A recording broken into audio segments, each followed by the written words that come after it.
আকাশবাণী আগরতলা। স্থানীয় সংবাদ পড়ছি মনীষা কর্মকার। এখনকার বিশেষ বিশেষ খবর হলো, পেট্রোল এবং ডিজেলের যোগান রাজ্যের পাম্পগুলোতে আগামীকালের মধ্যে স্বাভাবিক হয়ে যাবে। লোকসভা নির্বাচনে আগামীকাল চতুর্থ দফায় 96টি আসনে ভোট গ্রহণ করা হবে। সারা রাজ্যে নানা সেবামূলক কর্মসূচির মধ্য দিয়ে আজ আন্তর্জাতিক সেবিকা দিবস পালিত। রাজ্যভিত্তিক মহিলা দাবা প্রতিযোগিতায় সেরা নির্বাচিত হল আন্তর্জাতিক দাবাড়ু আর্শিয়া দাস। পেট্রোল এবং ডিজেলের যোগান রাজ্যের পাম্পগুলোতে আগামীকালের মধ্যে স্বাভাবিক হয়ে যাবে। ভারতীয় তেল নিগমের ধর্মনগর ডিপো থেকে গতকাল রাত্রে কয়েকটি পাম্পে জরুরি ভিত্তিতে তেল পাঠানো হয়েছিল। আজ সকাল থেকে সারা রাজ্যের পাম্পগুলোতে তেল পাঠানো হচ্ছে। ইতিমধ্যে প্রায় 50টি লরি তেল নিয়ে গন্তব্যের পথে রওনা হয়েছে। আমাদের উত্তর জেলার সংবাদ প্রতিনিধি জানাচ্ছেন, ধর্মনগর ডিপোতে এত পরিমাণ পেট্রোল এসেছে যা ধারণ করার ক্ষমতা নেই ধর্মনগর ডিপোগুলোর। তাই তেলবাহী রেল ওয়াগনগুলো খালি করার জন্য যুদ্ধকালীন তৎপরতায় সারা রাজ্যে বিশেষত পেট্রোল পাঠানোর কাজ দ্রুত গতিতে চলছে। লোকসভা নির্বাচনের আগামীকালে চতুর্থ দফার ভোট গ্রহণের সমস্ত প্রস্তুতি চূড়ান্ত। 9টি রাজ্য এবং 1টি কেন্দ্রশাসিত অঞ্চলে 96টি লোকসভা আসনে ভোট নেওয়া হবে এই পর্বে। এর মধ্যে অন্ধ্রপ্রদেশের 25টি, তেলেঙ্গানায় 17টি, উত্তরপ্রদেশের 13টি, মহারাষ্ট্রে 11টি, মধ্যপ্রদেশ ও পশ্চিমবঙ্গে 8টি করে আসন, বিহারে 5টি, ঝাড়খণ্ড ও উড়িষ্যায় 4টি করে আসন এবং জম্মু ও কাশ্মীরে 1টি আসন রয়েছে। চতুর্থ দফায় মোট 1717 জন প্রার্থী রয়েছেন। এদিকে অন্ধ্রপ্রদেশের বিধানসভা নির্বাচনে 175টি আসনের সবকটিতেই এবং উড়িষ্যার বিধানসভা নির্বাচনে 147টি আসনের মধ্যে 28টি আসনে আগামীকাল ভোট গ্রহণ করা হবে। বিজেপি প্রবীণ নেতা তথা প্রধানমন্ত্রী নরেন্দ্র মোদী বলেছেন, পূর্বতন কংগ্রেস সরকারের তুলনায় বর্তমানে তপশিলি উপজাতিদের জন্য বিভিন্ন পর্যায়ে বাজেট বৃদ্ধি পেয়েছে। তপশিলি উপজাতি ছাত্রছাত্রীদের জন্য বৃত্তি প্রদানের ব্যবস্থা করা হয়েছে। পশ্চিমবঙ্গের হুগলি জেলায় এক নির্বাচনী জনসভায় তিনি একথা বলেন। রাজ্যে বর্তমানে বহুমুখী সংকট চলছে বলে সিপিআইএম রাজ্য সম্পাদক জিতেন্দ্র চৌধুরী যে অভিযোগ করেছেন তা ভিত্তিহীন বলে দাবি করল বিজেপি। আজ প্রদেশ কার্যালয়ের আয়োজিত এক সাংবাদিক সম্মেলনে বিজেপির মুখপাত্র সুব্রত চক্রবর্তী বলেন, বর্তমানে ইতিবাচক দৃষ্টিভঙ্গি নিয়ে রাজ্য সরকার চলছে। তিনি বলেন, পিছিয়ে পড়া মানুষদের সমাজের মূল স্তরে নিয়ে আসার জন্য চেষ্টা করে যাচ্ছে বর্তমান সরকার। ম্যালেরিয়া নিয়ে বামেরা বিভ্রান্তি ছড়াচ্ছে বলেও শ্রী চক্রবর্তী অভিযোগ করেন। এই সাংবাদিক সম্মেলনে অন্যান্যদের মধ্যে উপস্থিত ছিলেন দলের সাধারণ সম্পাদক বিপিন দেববর্মা ও মিডিয়া ইনচার্জ সুনীত সরকার।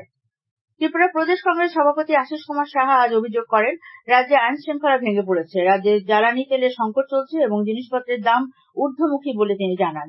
আজ উদয়পুরে জেলা কংগ্রেস ভবনে এক সাংবাদিক সম্মেলনে তিনি একথা বলেন। তিনি এর আগে উদয়পুরের দলীয় কর্মীদের সাথে এক বৈঠকে মিলিত হন।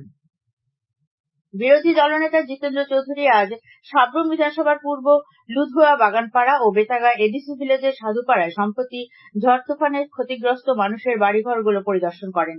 তিনি ক্ষতিগ্রস্ত পরিবারগুলির মানুষের সাথে কথা বলে প্রশাসনিক সাহায্য সহযোগিতার বিষয়েও খোঁজখবর নেন।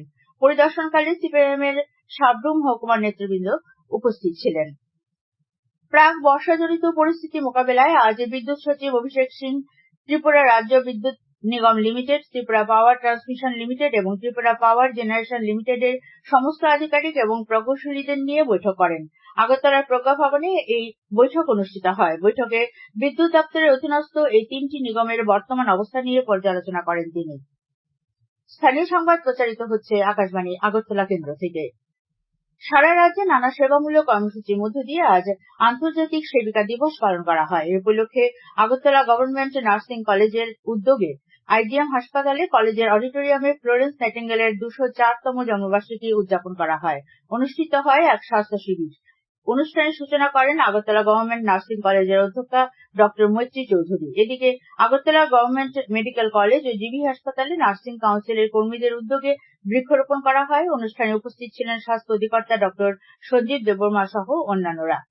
Hepatitis foundation of Tripura nursing ইনস্টিটিউটের উদ্যোগেও ইন্দ্রনগর প্রতিষ্ঠানের কার্যালয়ে বৃক্ষরোপণ কর্মসূচির মধ্য দিয়ে দিনটি পালন করা হয়। এছাড়া টিজিটিএ নার্সিং স্টাফ লোকাল কমিটির উদ্যোগে সূর্য চৌমুহনী কেন্দ্রীয় কার্যালয়ে মেগা স্বাস্থ্য শিবির অনুষ্ঠিত হয়। অনুষ্ঠানে অবসরপ্রাপ্ত নার্সদের সম্বর্ধনা জ্ঞাপন করা হয়। ফ্লোরেন্স নাইটিঙ্গেলের জন্মদিন উপলক্ষে ধর্মনগর ব্লাড ডোনার্স অ্যাসোসিয়েশনের উদ্যোগে আজ রক্তদান শিবির অনুষ্ঠিত হয়। এই উপলক্ষে ধর্মনগরের বিবেকানন্দ সার্ধ শতবার্ষিকী ভবনে আয়োজিত অনুষ্ঠানের সূচনা করেন উত্তর ত্রিপুরা জেলার পুলিশ সুপার ভানুপদ চক্রবর্তী। রক্তদান উৎসবে মোট ৩০ জন রক্তদান করেন। বিভিন্ন কর্মসূচির মাধ্যমে সিপাহীজলা জেলার প্রতিটি হাসপাতালে পালিত হয়েছে আন্তর্জাতিক সেবিকা দিবস। এ উপলক্ষে আজ বিশালগড় মহকুমা হাসপাতালে আয়োজিত হয় রক্তদান কর্মসূচি। হাসপাতালে কর্মরত নার্স, ডাক্তার সহ বিভিন্ন সংগঠনের মোট ২১ জন রক্তদান করেন। দিনটির তাৎপর্য ব্যাখ্যা করেন বিশালগড় মহকুমার স্বাস্থ্য আধিকারিক ডক্টর জে.এম. দাস।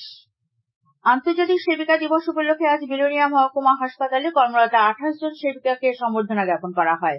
অনুষ্ঠানে মহকুমা স্বাস্থ্য আধিকারিক ডাক্তার বিমল কলই সহ অন্যান্যরা উপস্থিত ছিলেন। এদিকে শান্তিরবাজারের দক্ষিণ জেলা হাসপাতালে ফ্লোরেন্স নাইটিঙ্গেলের ২০৫তম জন্মদিন পালন করা হয়।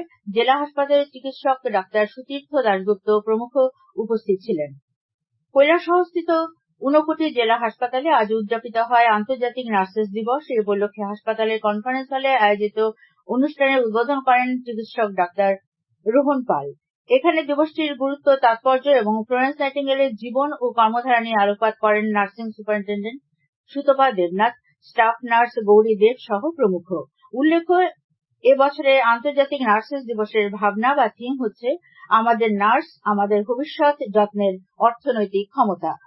গোমতী জেলাতেও আজ আন্তর্জাতিক সেবিকা দিবস পালিত হয়। উদয়পুর ত্রিপুরা সুন্দরী মহকুমা হাসপাতালে অনুষ্ঠিত হয় এক আলোচনা সভায় চিকিৎসকরা দিনটির তাৎপর্য ব্যাখ্যা করে বক্তব্য রাখেন।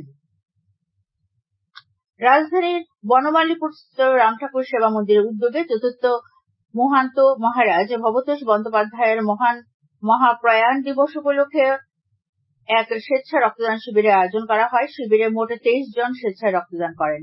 অনুষ্ঠানে প্রধান অতিথি হিসেবে উপস্থিত ছিলেন মুখ্যমন্ত্রী অধ্যাপক ডক্টর মানিক সাহা। এছাড়া শিবিরে উপস্থিত ছিলেন বরিষ্ঠ সাংবাদিক সুবল কুমার দে, মন্দির পরিচালন কমিটির সম্পাদক স্বপন কুমার বণিক সহ অন্যান্যরা।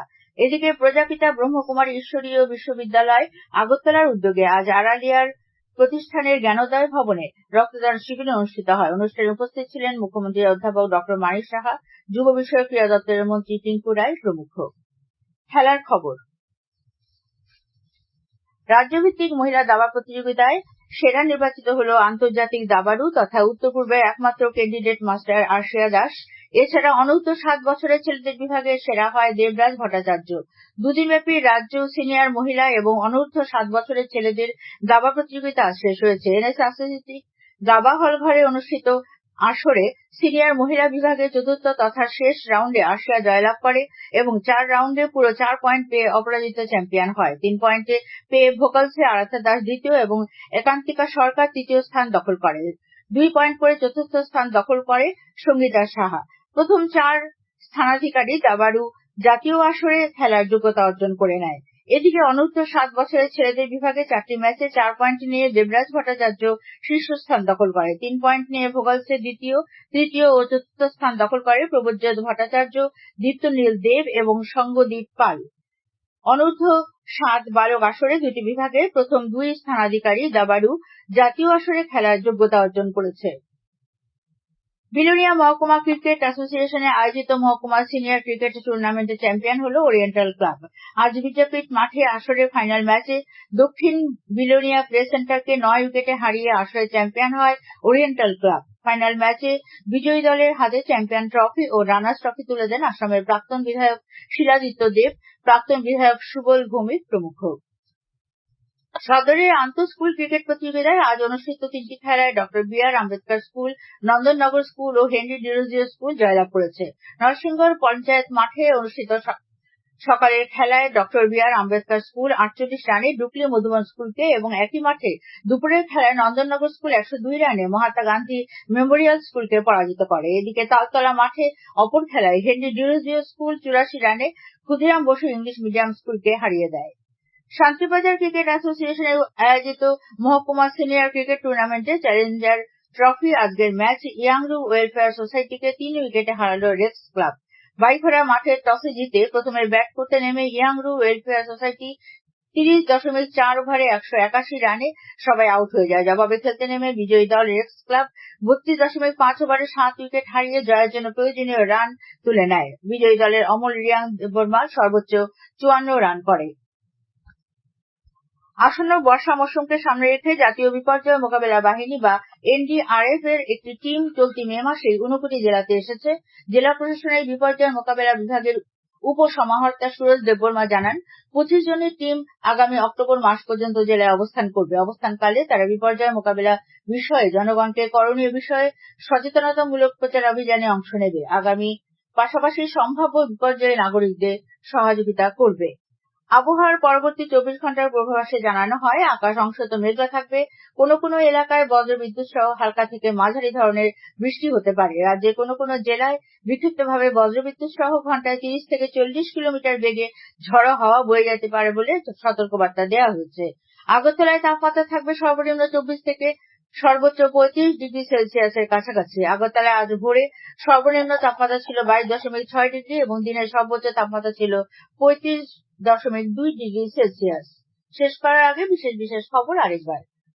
পেট্রোল এবং ডিজেলের যোগান রাজ্যের পাম্পগুলোতে আগামীকালের মধ্যে স্বাভাবিক হয়ে যাবে। লোকসভা নির্বাচনে আগামীকাল চতুর্থ দফায় 96টি আসনে ভোট গ্রহণ করা হবে।